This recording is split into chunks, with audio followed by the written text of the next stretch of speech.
to the Resilient Building Codes Toolkit webinar. This is, as Jeff said, the third webinar in a series, and today we'll be taking a deeper dive into action at the community level. Next slide, please.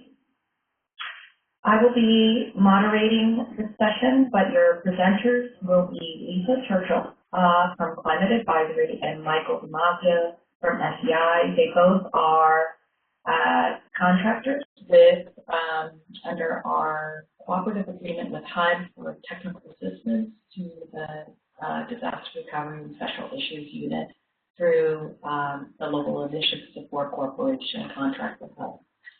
Next slide, please. So our agenda for today is really to do a little bit of a recap from some of the other sessions.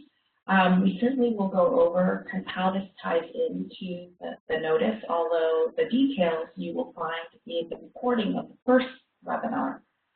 So we'll just do a very high-level overview. Then we'll dive into the governance of building codes and the process and considerations, and all of that is really going to be taking a closer look than we have in previous webinars around what you can do, what actions you can take at the local level to adopt more resilient building codes. And then at the end, we'll also share with you some opportunities for some ongoing support for CDBG-DR and CDBG-MIT. Next slide, please. Yes. Thank you. The learning objectives for this webinar today is really to help you become much more familiar with code governance and how it works at all the levels. We want to make sure that we're imparting some knowledge around what options communities have to enhance the resilience in their building code, and then gain insight to how state-level code adoptions influence local actions. And all of this will be, certainly we'll cover it today, but also just to let you know, we have incorporated all of these strategies and recommendations into an overall toolkit. Next slide, please. So just to tie this back, all of this conversation back to the Consolidated Notice for CDBG-DR grantee, we wanted to make sure that you were aware of where the relevant sections are of the notice that tie into resilient building codes. Again, a full discussion of each of these sections was covered in the first webinar, which was recorded and will be available for your review. And we also have this in writing. We have some resources available that walk you through all these relevant sections as well. But these are the 7 or so relevant sections that you want to be taking a look at when you're thinking about how the Consolidated Notice ties into resilient building codes. Next slide. So before we get started, it's always really helpful, as you all know, to understand who's in the room when we're doing these kinds of presentations. So we wanted to do a quick poll just to get a sense of who you are and what perspectives you're bringing to the table here today. And so if you could take a moment, it's great if we could get 100% participation if possible. Take a moment to take the poll, and then we'll pick back up on the presentation.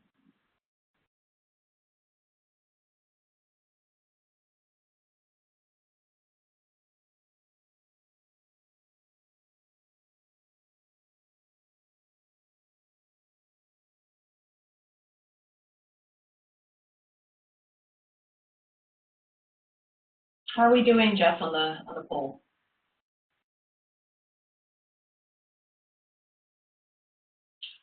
Sometimes it takes a minute to tabulate and come up with the results.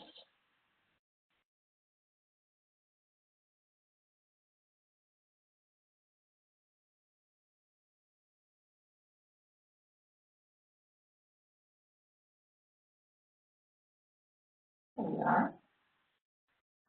So good. It looks like we have quite a few of you, high percentage, quarter almost, are CDBG-DR grantees. That's great. And we also have other public sector employees represented, followed by municipal employees. So yes, a lot of public sector folks and have grantees through the CDBG-DR program, so that's great.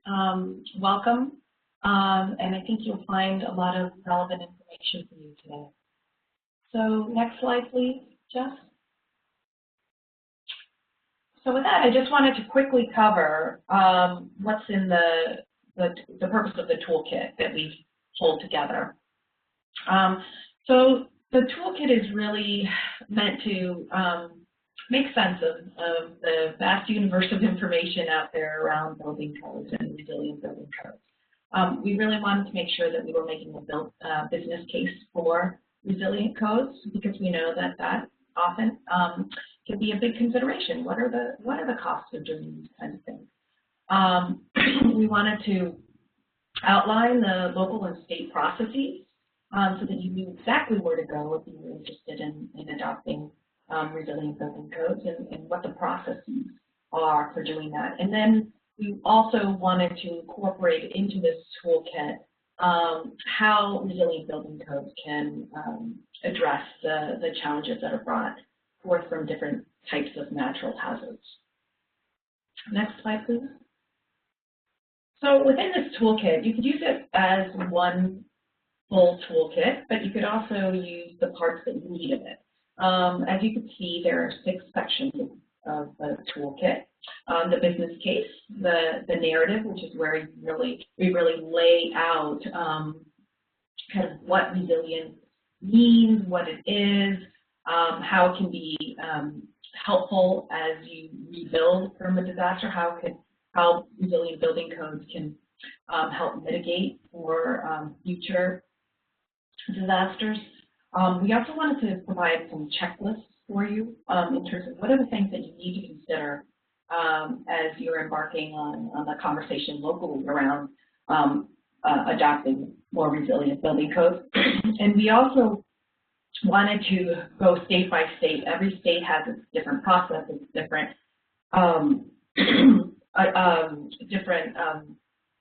ways of incorporating building codes into the local governance structure. So we wanted to make it as easy as possible for you to find exactly where you need to go by state to be able to find the information you need.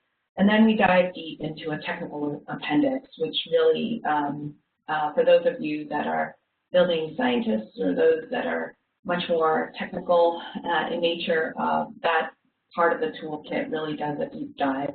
So hopefully the toolkit has a piece of information for everybody, from elected officials to code enforcement folks to folks that are working in the housing and building departments. So really trying to answer the questions and be a resource to all folks at the local level. Next slide, please. So with that, I wanted to hand over the presentation to Lisa Churchill, who will walk us through the bulk of the presentation, and we'll be joined by Mike Damasio as we dive into the state-by-state governance pieces. So Lisa? Great, thanks so much, Madeline. So when we speak about the governance of building codes, what we're referring to is the fact that how the building codes are used and how they're adopted is determined individually by each state. So while there are model-based codes that are released nationally, what actually gets adopted at both the state or even the county or municipal level is different. And so each state has its own distinct set of rules around this. Next slide. So let's revisit quickly what we mean when we talk about building codes and standards. The 3 key model building codes that inform how the building designs are developed in the U.S. are the IBC, the IRC, and the IEBC. So the IBC and the IEBC apply to commercial and multifamily homes with 3 or more dwellings, whereas the IRC covers 1 to 2 family dwellings. Next slide. So those base codes make reference to other codes and standards. So with each of those targeting various building systems and hazard types, it becomes pretty complicated. So the main hazards that we're going to be focusing on as part of this series are flood, wildfire, temperature, and wind. And this graphic is just showing a crosswalk, if you will, between the different types of hazards, the different types of codes, and how they're applied to the different systems in the buildings themselves. Next slide. So as we mentioned previously, each state has the ability to determine whether or not to adopt any of these codes, and if they do adopt them, whether or not to make them mandatory. The map here shows the adoption of building codes, which states have mandatory codes, which do not have mandatory codes, and which may have mandatory codes for some buildings, for example, all state-owned facilities or all essential facilities such as hospitals and daycares, but they don't necessarily require them for others. And so that's what we mean about partial mandatory. Next slide. And so below the state requirements piece is what is allowed to happen at the county or municipal level. And this is the graphic that we've tried to do to capture that. It gets a little more tricky here, but if you think about a high level, this is showing what those various options might look like for a community based on whether or not a state-mandated code is adopted at the state level. So in some states, there's a statewide mandated minimum code for all jurisdictions.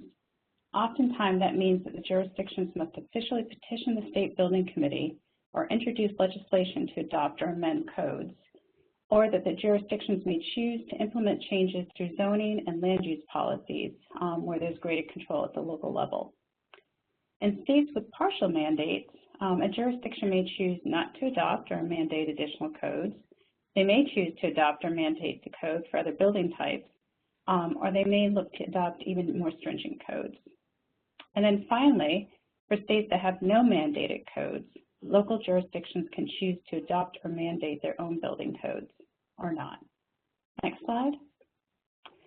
And this slide is just to remind us that it has a lot more to do than just building codes. Each one of those codes makes reference to other codes and standards that then passes through both the state and local jurisdictional filters to determine what finally makes it into the mix with respect to adopted codes. Next slide. So as part of this project, we compiled a listing of all adopted codes for each state. All of this information is contained in Appendix A and will be made available as part of the toolkit. The key thing here to point out is that while this was the most up-to-date compilation back in February 2002, when it was first compiled, it's likely no longer completely up-to-date. So anyone who's worked in the building codes arena knows that the information becomes quickly dated, and there's really a need, sort of at a national level, to create a clearinghouse of sorts that will allow people to see updates on all codes in one place at the same time. That's obviously a policy discussion that's beyond the scope of this project, but a need that became very obvious during the course of this project. Next slide. And finally, to close out on this particular section, we've spent a lot of time talking about the prescriptive aspects of codes, or in other words, what do the codes require? But it's important to remember that the codes are also informed by expected performance standards. So traditionally, those standards have focused almost exclusively on life safety considerations. However, there's been some movement in recent years, and those performance expectations have been evolving quite a bit. And now we're also looking to solve for aspects related to things such as energy efficiency, sustainability, health and wellness, and even resilience. And that's why it's important to make sure that there's adequate feedback loops between the performance expectations and the code requirements. In fact, there's been a trend to focus more on performance-based codes and less so on prescriptive codes to address this very need. Next slide. So before we jump into the next section, I'm going to turn it back to Madeline to lead us through another quick poll. So Madeline? Thanks, Lisa. So again, I think, we all know how important building codes are to the local environment, so it would be great to understand a little bit better where you work. So if you could take a moment, maybe get that percentage of participation up a little bit on the poll, that would be great. Let us know where you work, so that we can hone maybe some of our comments later in the discussions later to where you are. We'll leave the poll open for a few more seconds.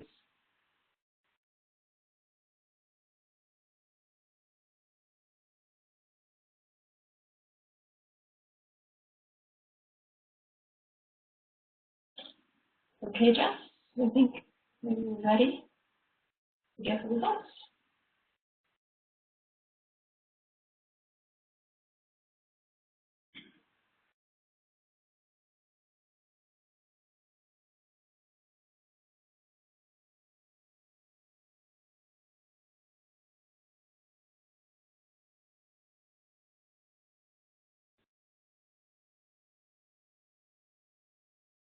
There we are.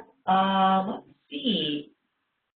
So a lot of folks from the southeast, and then kind of an even spread between northeast and midwest, Lisa and Mike. So thank you for your participation in the poll, and we will take it from here. Thank you. Lisa? Great, thanks. Next slide. Okay, starting the process. So this is where we're going to get into some of the details around what can be done at the community level and just where to start. Next slide. Another piece of this toolkit that Madeline introduced earlier is the checklist. And we know that this is really small on this slide, but we just wanted to show you that it exists in one place. It's just a page long. And the checklist will serve as a quick guide just to get you started. There are 5 main categories that we'll be exploring in the upcoming slide. The first relates to what are the building code regulations in my state and where can I find that. The second one is what are the hazards that my community is most concerned about. The third is, does my community have the ability to further amend the state's adopted codes? Number 4 deals with what is the process for adopting a model code. And number 5 is who needs to be involved in the stakeholder process. So next slide. It can be useful to spend a few minutes just to think about what the focus of the effort is here. So just thinking about what is the issue that you're looking to solve. Are you looking for a citywide or statewide resolution? Are there specific assets that you're hoping to address? Again, we talked about the different building types earlier. Are there already existing strategies and current codes that could be leveraged? And would it be possible to solve for this with the building codes alone, or do we need to think about them in conjunction with some land use and zoning ordinances as well? And then finally, who will be affected, both with the adoption of the new codes and if the codes aren't adopted? So next slide. So I want to take a few minutes here to hear from you on this. So this time, please do use the chat function. And just take a couple moments to type in some of the challenges or concerns that you're currently focused on. We'd be interested to hear more about that. And I think Madeline's going to lead us through some of that in terms of what we hear from feedback. Yes. So again, just, what are some of your key concerns? So it can be hazard-based, it can be jurisdictional focused. Interested to hear. So don't be shy. Incorporate some of your thinking into the presentation. So let us know.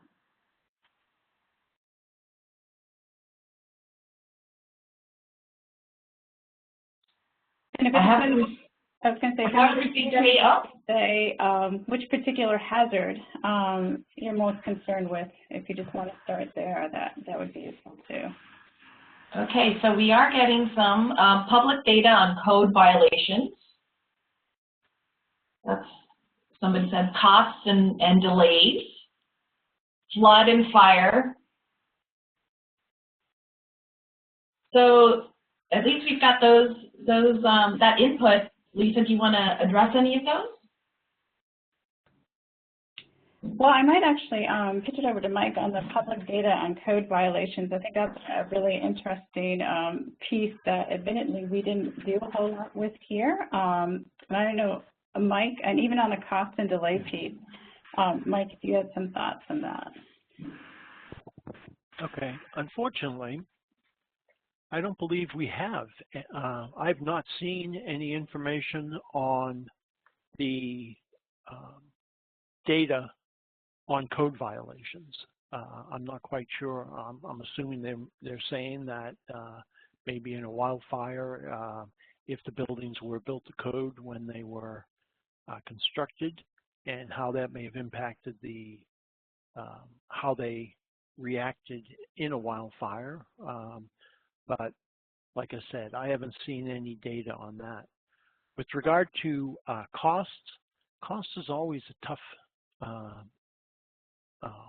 question to answer with regard to that. There are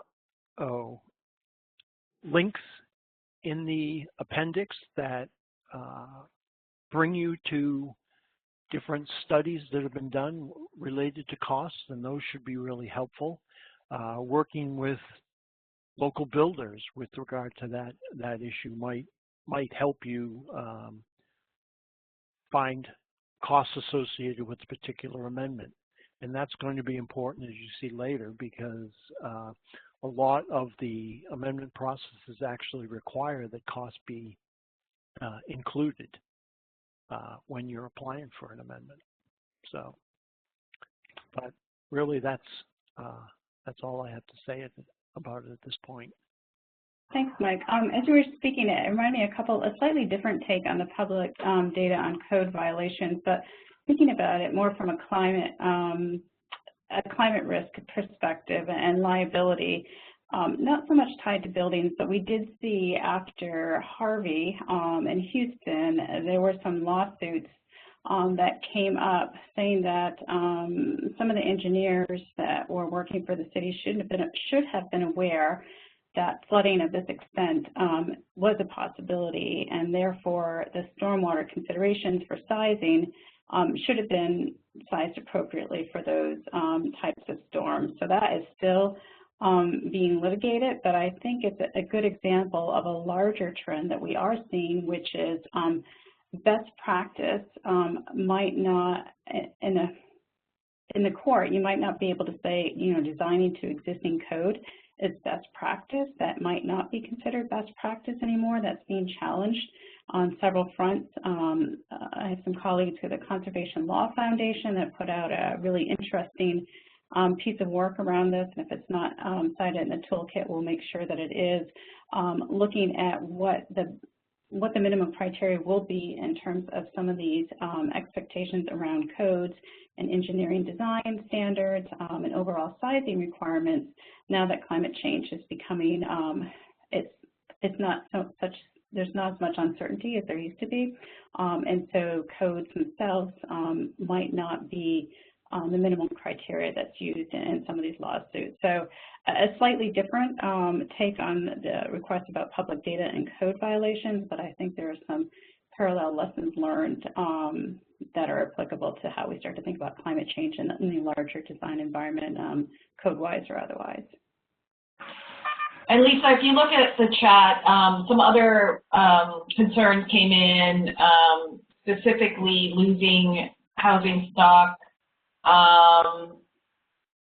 energy codes and resilience, straight line winds.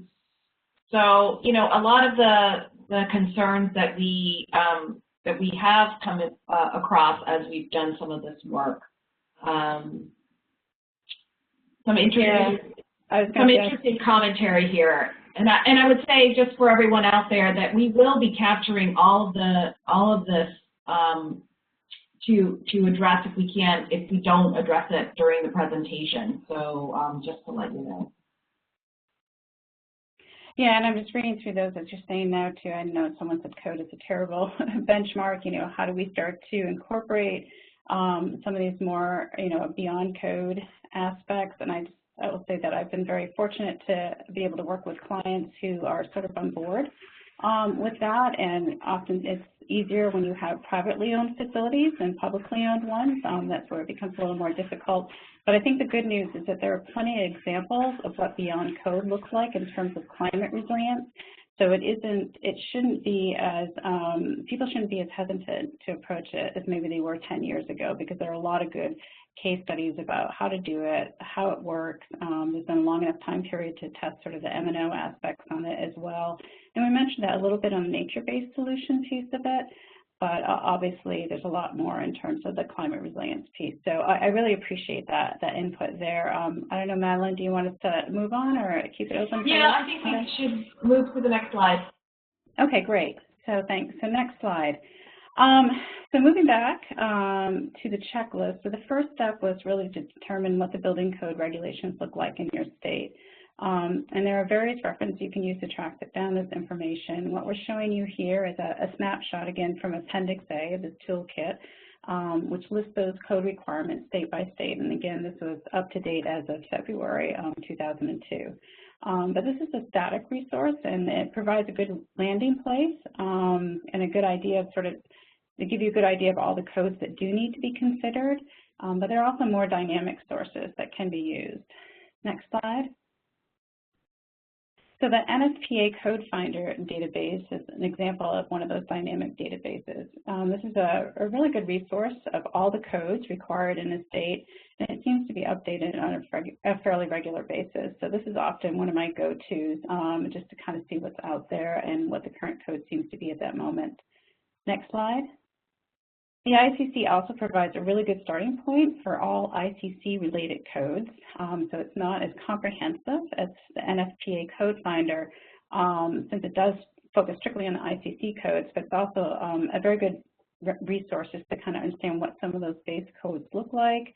It also does a good job of identifying who some of the key players are at state level that are involved in adopting the codes, so which departments, which commissions, and other entities oversee the various aspects of those codes. And that's important to know as you start to think about maybe potentially amending some of those codes.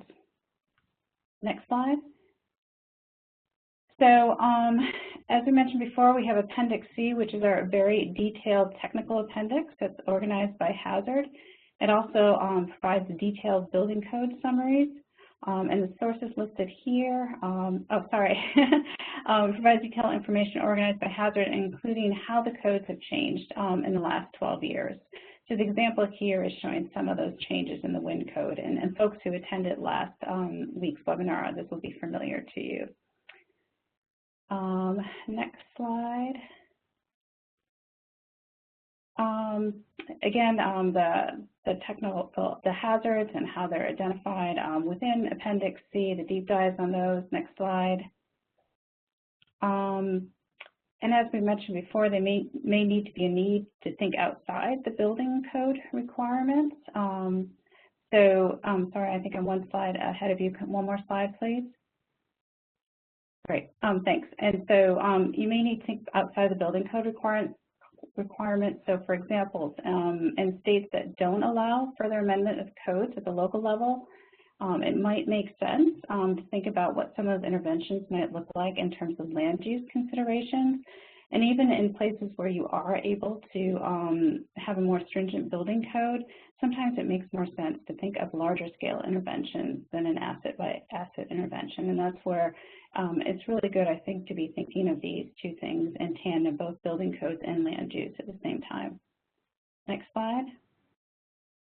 So as a reminder of what that might look like, we have defensible zones for wildfire, so that's something that's covered by the building codes. But by a larger community-wide strategy to reduce wildfire risk is something that would be developed within the planning and land use and zoning ordinances. And these obviously are not mutually exclusive. One feeds into the other, but sometimes jurisdictional challenges might make it one more possible than the other. Okay, so next slide, I think we're going to get a little bit more detail now about determining what this looks like for your community. And with that said, I'm going to hand it over to Mike Damasio of SEI, who's also a co-contributor on this work, to talk a little bit more about that piece. So Mike? Okay, once you get to the point where you decide that you want to make an amendment to your code, whether it be statewide or locally, or in fact, it could even be an amendment, propose an amendment to the code nationally, Appendix B will help with that process. Basically, it goes through a state-by-state amendment procedures, and your state we've included all the states in here for how codes are amended in the various states, because the process is almost as diversified as it is based on the number of states. So next slide, please. When you go into Appendix B, you'll find table by state, and the information in that table is, number one, a telephone number that you can call, and you should get the, at that telephone number, you should be able to get the person that is knowledgeable about the amendments in the particular state. Where there are websites associated with this process, you'll also have a link to the websites. It will tell you who adopts the code in your state. In some states, it's the legislature that actually adopts the code, maybe with their input from a board. In other instances, the legislature actually sets up a board by law, and that board is responsible for developing and adopting the codes in that state. In still other states, like Lisa had mentioned, the state may adopt codes that are only applicable to state buildings or basically publicly owned buildings in the state, and local municipalities are able to adopt their own codes. And then, of course, in some states, there are no codes adopted on a statewide basis. So the next item basically gives you information with regard to that. And then going down, it tells you if you have a state code, are those, can you make amendments to the state code? Are they allowed? And that may be during, as I indicated, during the legislative process where you might have to attend public hearings. Or if it's a board, same thing. You may have to submit your proposed amendment to the board and then possibly either attend a public hearing or provide rationale for the code change along with that. It also tells you whether local amendments are allowed. In many states, municipalities can amend the state code. In most instances, they're only allowed to be more restrictive than the state code. But in some instances, they're allowed to be more or less restrictive as they see fit. It then tells you whether there is, if you're going through the state, whether there is a form available and a link to that form. In this particular case, Alabama, there's no link. It tells you to contact the board clerk, and that's only because the form is only available during times when they are actually adopting a new code and going through the process of reviewing the code before it's adopted. Then the next 5 items are basically information that may be required on the form. Number 1, does the amendment have to be based on the local topography, geography, weather, or temperature in the municipality, whether it be county or city or town? Do you have to provide the exact language of the amendment? Do you have to provide a reason for the amendment? Cost. Cost is a big one because, number 1, it's difficult in some instances to determine what the cost of the amendment would be, and in other instances, you'll have competing costs. You might have builders saying that it's cost prohibitive, this change. Whereas if you look at some of the references in the appendix, there are indications that in some cases the cost is of some of these amendments are actually less. That may have to do with such as non-combustible construction in wildfire zones. And then The other aspect of this is stakeholders. Some of the states require you to actually contact various stakeholders. Others don't say anything about it, but I'll get into that in a minute. And then it tells you whether once you have maybe have adopted an amendment at the local level, whether it has to be filed with the state or it has to be approved by the state. So, like I said, this is in there for each of the states in the country, and this kind of walks you through what is necessary. And the last thing are any notes that may be helpful as you're going through this process. Like in this case, it tells you that residential and energy codes, local jurisdictions can modify them as long as it's more restrictive, items like that. Okay, next slide. Okay. What is the process for adopting within your community? As I said, looking at Appendix B gives you a lot of that information. But what you probably want to do first off is to contact somebody at the state to discuss the process. Because even if it is something local, they allow amendments to be done locally at the municipality, or the municipality is the one that adopts the codes. There may be some limits with regard to that, such as you must be adopting the most recent code. If code change are not allowed, you can work with the local officials, maybe with a zoning ordinance or just a regular ordinance within the municipality to make an amendment or require something that is not in the building code. But in some states, local jurisdictions are not allowed to even adopt zoning ordinances. If it has to do with building codes in the state, it is the purview of whoever is responsible for adopting the building code. And there's been several court cases in various jurisdictions because they've tried to adopt zoning regulations that basically act as building code requirements. And this last one is fairly important, because if you know of a municipality or even a state that has adopted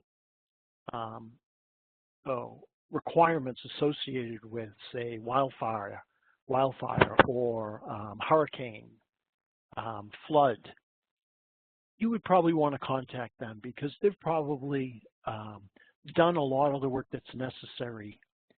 And such as with wildfire, California is a good reference. With hurricanes, Florida is a good reference. Flooding, Texas, unfortunately, is becoming a good reference. And Louisiana, my understanding there is that Louisiana is good for flood. Next slide, please. Okay, as I said, stakeholders are important because if you have a balanced approach to your amendments and you have people from various viewpoints pushing for the same amendment, it is much more likely that the amendment will be adopted, whether it be at the state level or the local level. As I indicated, you'd probably want to get the State Building Code Commission or the Fire Marshal's office involved, whether it be at the state level or the local level, because they may be able to provide you with information you need. You also want, if you're dealing with something at the municipal level, you'd want to have contact the people, whether it's the building official or the mayor, town manager, because if they're advocates for the amendment, again, it's much more likely that it's going to go through. Again, I can't emphasize this enough. Representatives from home builders, real estate developers, the real estate industries, in a lot of instances, these are people that in many cases are the opposition to amendments because they want a uniform code throughout the state, or they'll indicate that it's going to push up housing prices to do these things. And it's necessary to get their viewpoints and address their viewpoints so that when you go to the state or the local municipality, you're coming there with either an amendment that addresses their concerns, or possibly that if that can't happen, something that will counter their arguments. It's always good to have subject matter experts because they can help you with the code language, technical aspects maybe related to cost or constructability related to some of the proposed amendments. And then always community members who will benefit from the proposed amendment. It might be people that live in the wildland urban interface or wildfire urban interface, where a proposed amendment will protect them. It could be business people who, or even people from the municipality that says, geez, if we have a disaster, we're going to lose residents. We're going to lose tax income. Businesses are going to leave because in many cases where you have a disaster and a business is damaged, in a lot of cases, they won't reopen.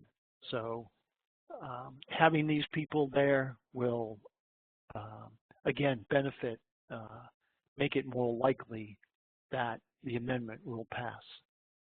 Next slide, please. What are the end results? Basically, the end results is you want your amendment to get through. And how you can do that is to show how the financing, or not necessarily the first cost, but the life cycle costs of these amendments are going to be to the benefit of the community.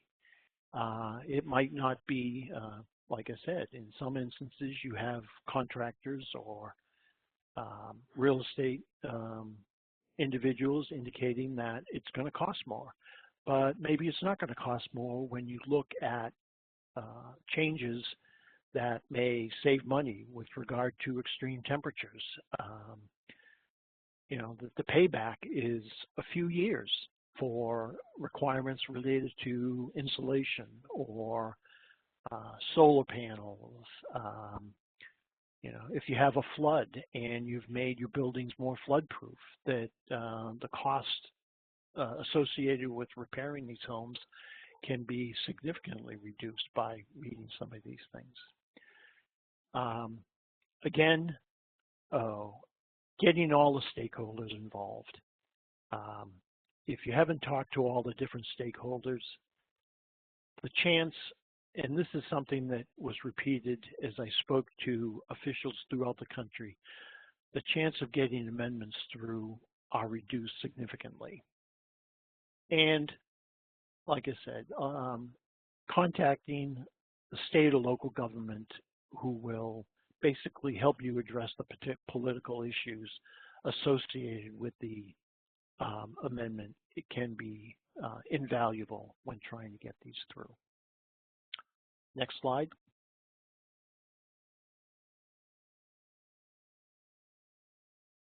Excuse me, but I have a blank screen.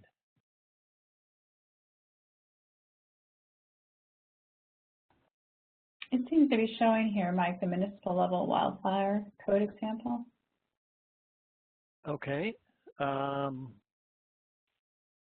don't know what happened to mine, but if you can wait a second.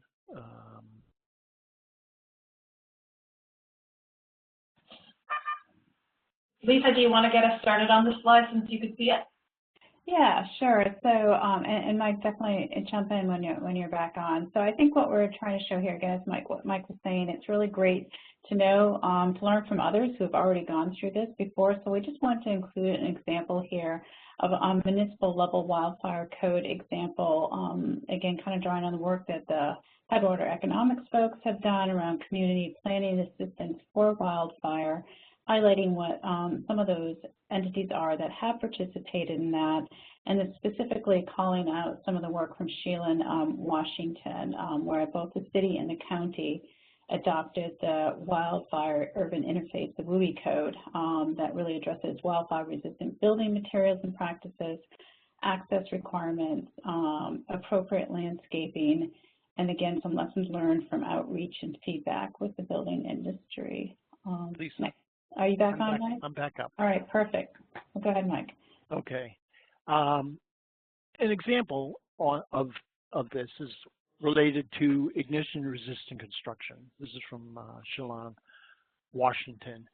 And basically, what they did is it was based on basically determine the fire hazard severity based on what type of hazard it is, whether the water supply is conforming or non-conforming, and then the defensible space around the building.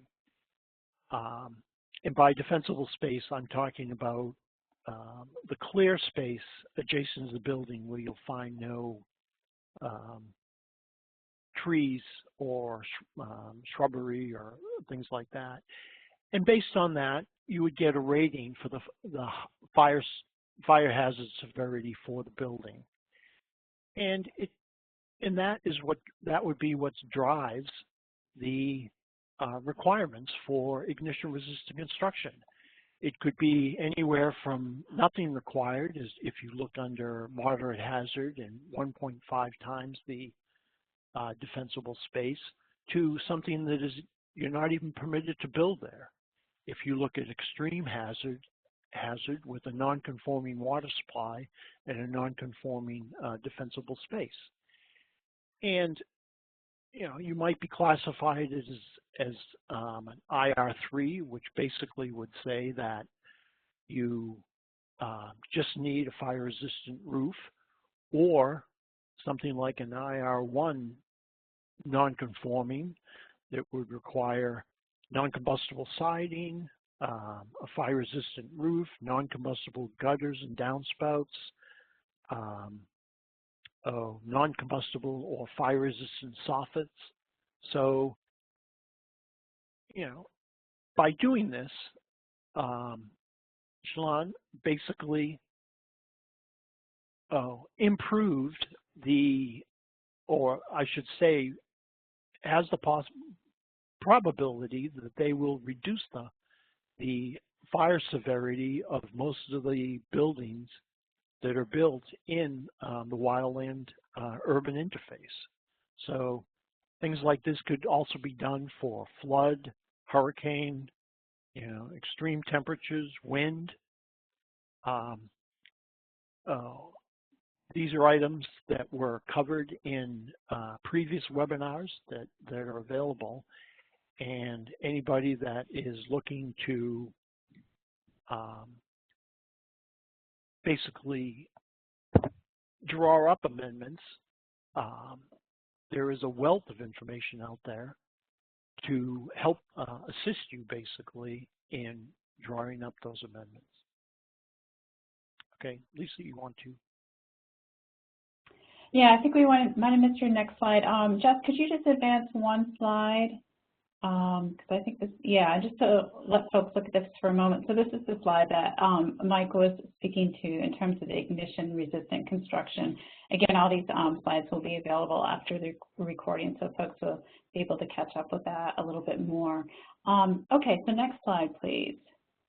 So just to close out this section, we wanted to remind folks that the adoption of voluntary standards is also another way to increase the overall resilience of existing or new building stock. We've mentioned the fortified wind standard in previous webinars. In today's session, we wanted to highlight another standard, and that's the National Green Building Standard, which is a voluntary above code green certification program for residential properties. Next slide. So the certification requires compliance in 3 areas. One is related to resilience, there's another one for renewable energy and battery storage, and the third related to homeowner education. And all eligible buildings must show at least a 30% increase in resilience above base codes. So again, another voluntary standard. There are quite a few that are out there. We just highlight these as other potential avenues that folks can pursue if they're looking to design beyond code. Next slide. So in this next section, we're going to spend a few minutes exploring the stakeholder piece a bit more. So thanks for teeing that up for us, Mike. Next slide. So as I mentioned, Headwater Economics has been doing quite a bit of good work in this space. They recently conducted a case study that examined how 5 Midwestern communities pulled together the right coalitions to be able to implement flood mitigation projects. So the 5 cities are shown here: Austin, Minnesota, Fargo, North Dakota, Grand Island, Nebraska, Lincoln, Nebraska, and Tulsa, Oklahoma, with populations that range anywhere from 25,000 to more than 400,000, and all of them which have experienced significant flooding in the past 50 years. Next slide. So there were several valuable lessons learned that came out of each. Some of these included the need for proactive community engagement, understanding that larger projects will require more flexibility and creativity, that regional and state partnerships are often key in success at the local level, and Mike had made reference to that in some of the conversations he had with the code enforcement officials in each of the states, that projects are going to be stronger when they contribute to larger community goals, and that flood mitigation, as with any sort of mitigation, is going to be long-term work that's going to require ongoing public outreach and education. And so, again, while we're focusing on floods here, all the lessons here can be easily applied to any of the hazards that we've discussed in this series. Next slide. And there's some interesting work that's coming out of Home Innovation in partnership with HUD that's expected to be released early this summer. And the series is titled Designing for Natural Hazards, and it's aimed at the developers and the builders to point them to key building design and construction considerations to enhance resilience across a suite of hazards. Next slide. So this slide provides a sneak peek of what type of materials will exist within each of these. The key highlight is that there's this one-pager, that highlights the damage, the frequency, construction practice, mitigation strategy, and cost benefit. And the back side of that one-pager provides guidance on how difficult and costly the intervention may be, as well as the resources needed, as well as additional resources for those who want to go deeper. And we included this information in the stakeholder section since one of the common complaints that we heard during the interview processes is that developers and contractors really just don't have time to wade through thick documents to get to the key points. So the hope here with this document is that providing very brief and easily accessible documents will make it easier both to message some of the key aspects of resilience and also make them more appealing to a larger section of the industry. So again, I think that's some really great work that's coming up and look for it later this summer. Next slide.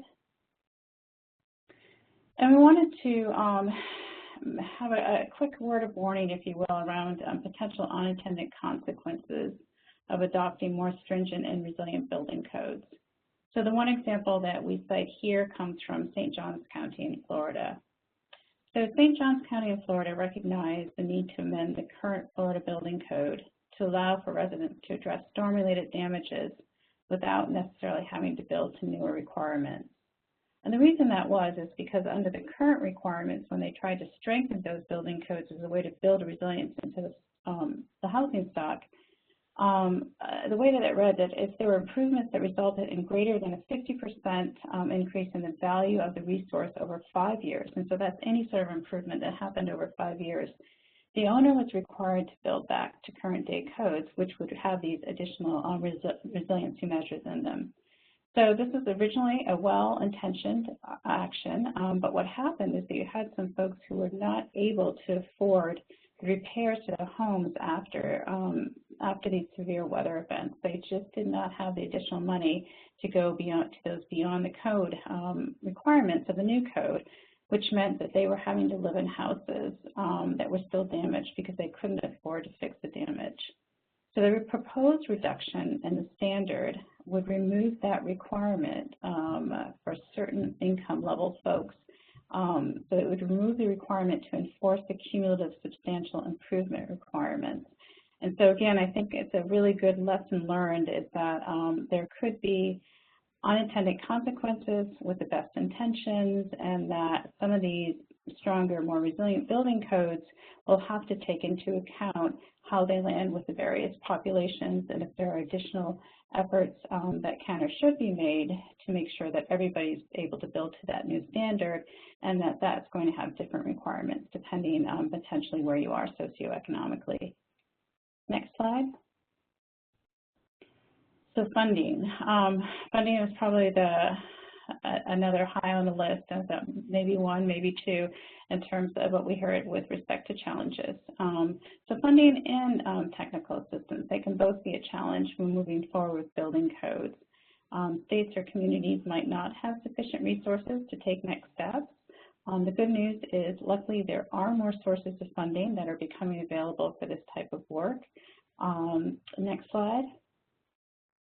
There are HUD-specific sources, such as CDBG grants, there are home grants, and Section 108 loans that can be used to address some of the concepts that we brought up here as part of this webinar series. Next slide. And there are other sources of funding at the state and local levels, including looking at bond markets, local and regional fee programs, state revolving funds, as well as P3 partnerships that could be leveraged to support enhanced resilience within both the existing building stock, new building stock, and even at the community level. Next slide. So FEMA recently released a publication that I thought did a good job of crosswalking the various funding opportunities with particular types of hazards and resilience needs. So here's a quick snapshot from that. And again, this will be referenced in the toolkit for folks who might want to do a deeper dive. And next slide. And there are other types of funding sources that are starting to emerge in this space, many with an energy focus, but that could still be leveraged to support enhanced resilience. So these include the DOE Building Energy Codes Program, the State Energy Program, Energy Efficiency and Conservation Block Grants, and Energy Code Implementation Grants that are still in development. And there's also a potential resource to partner in the funding realm with regional energy efficiency organizations. Next slide. And so again, going back to the flood mitigation analysis that we discussed before, in addition to the stakeholder engagement strategy piece, there was also a good analysis of how each municipality leveraged a variety of funding sources to raise money for the individual projects. Next slide. So local revenue sources are one of the first places they look, because that was much more within their control, and those included aspects such as direct user charges, local state taxes, and tax increment financing products. Next slide. Many of these states also looked to private and philanthropic sources. They were also tapped and included products such as environmental impact bonds and leveraging, again, some of those P3 relationships. Next slide. Minnesota was quite creative, and they were able to tap into a variety of sources of revenue at the state level, and that included both a combination of grants and loans. Some of these are going to be Minnesota specific, others probably have similar programs in other states, might be just labeled something slightly different, but again, a good example of creativity at the state level. Next slide. And then federal grants and loans were also leveraged, and this is where some of the larger funding came from. And I think the take-home message from all of these slides is that it often takes more than one, it will nearly always take more than one source of funding to move this type of project forward. And this is where it becomes critical to develop those partnerships with others to align your overall ask with some of the ask or the aspirations of other entities, to develop that shared vision statement that aligns with various objectives, and to both form the overall ask and the coalition that will be needed to successfully advance this work. And again, I think one of the key things that we heard about advancing that work is making sure that you have a good political ally to help you navigate the myriad of asks that will be coming the way of that particular politician or that particular governmental body to help you figure out how to make that pitch most successfully. So at the end of the day, the ability to adopt more resilient standards and implement those really is as much about solving for the governance challenge as it is about solving for the technical ones. And so with that, I think I'm going to hand it back to Madeline, and she's going to close out the session and then open it up for Q&A. So Madeline? Thanks, Lisa. Next slide, please.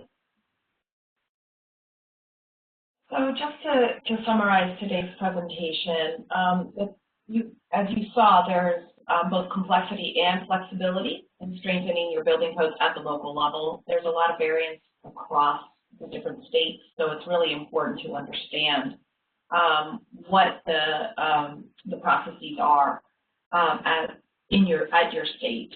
But building code changes, excuse me, have to often work best when they are taken into account with land use considerations.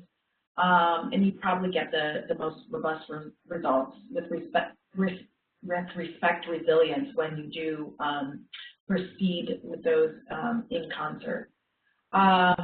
Involving key stakeholders, as is the case with so many other community level activities, is really important. Getting those stakeholders involved early on and meaningfully is a strategy that will certainly produce better results and perhaps even get the process done in a slightly more efficient way. And we also just wanted to make sure that we presented additional resources of funding, because we do understand that funding can often be one of the challenges to this work, and certainly the cost considerations are also something that we wanted to make sure we acknowledge and make sure that we are giving you the resources to address those concerns if those conversations come up at the local level. So with that, I'd like to open up the Q&A. You will all see that you have both options, both for the chat function, but the Q&A as well. Please submit any questions through the Q&A function. That's the function that I'll be monitoring. So if you could please start submitting your questions, and we can get to the Q&A portion of this presentation.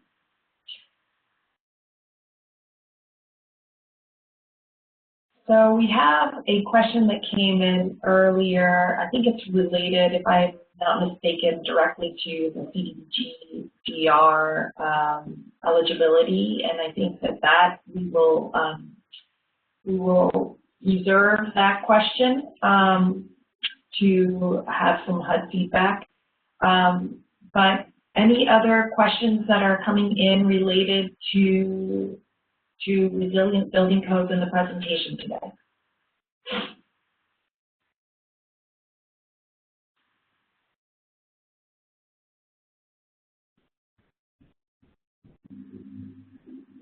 So a question just came in. I think, Jen, that might be one for you, in terms of new organizations connecting to HUD as provider agencies. And I guess there probably needs to be a little bit of clarification around that in terms of what kind of provider agency you're talking about. Any other questions related to the building codes?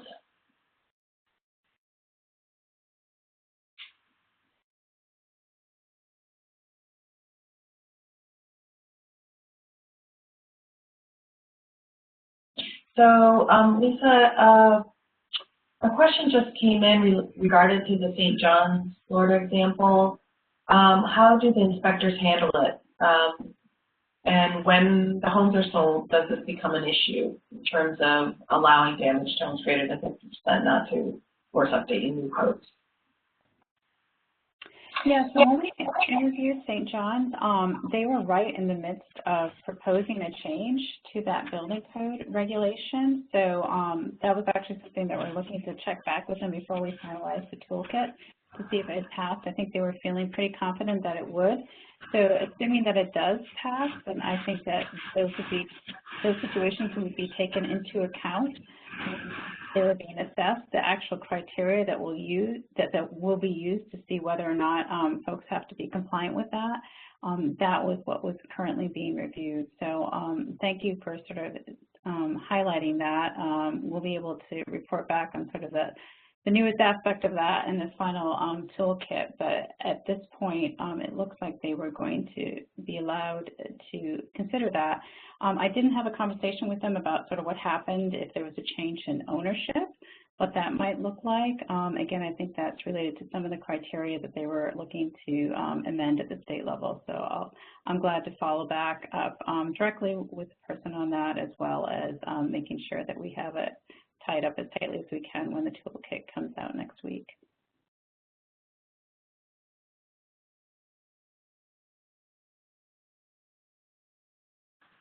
Any other questions out there for our presenters?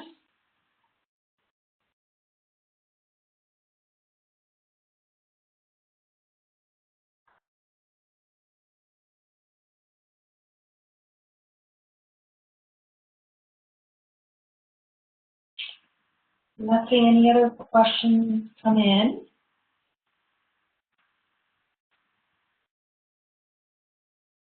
I'll give it a minute if someone's typing.